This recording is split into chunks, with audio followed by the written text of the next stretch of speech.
नमस्कार, education take YouTube चॅनलमध्ये पुन्हा एकदा आपले मनपूर्वक स्वागत आहे.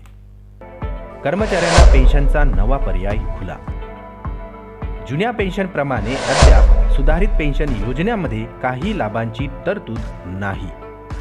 चला तर पाहूया ही सविस्तर बातमी. त्यापूर्वी चॅनलला नवीन असाल तर सबस्क्राईब करायला विसरू नका. ही अत्यंत महत्त्वाची आणि कामाची बातमी आपल्या इतर मित्रांना शेअर करायला सुद्धा विसरू नका. राज्य सरकारने दिनांक 1 नोव्हेंबर 2005 नंतर शासन सेवेत रुजू झालेल्या कर्मचाऱ्यांना पेन्शनचा एक नवा पर्याय खुला करून दिलेला आहे.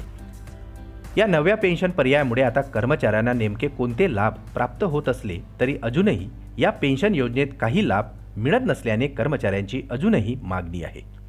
नेमके कोणते लाभ मिळाले नाही याबद्दल आपण या व्हिडिओच्या माध्यमातून जाणून घेऊया.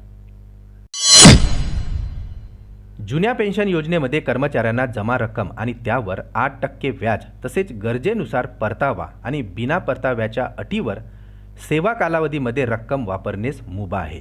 तर राष्ट्रीय पेन्शन योजनेमध्ये ही सुविधा नाही. तर सुधारित राष्ट्रीय पेन्शन योजनेमध्ये देखील ही सुविधा नाही.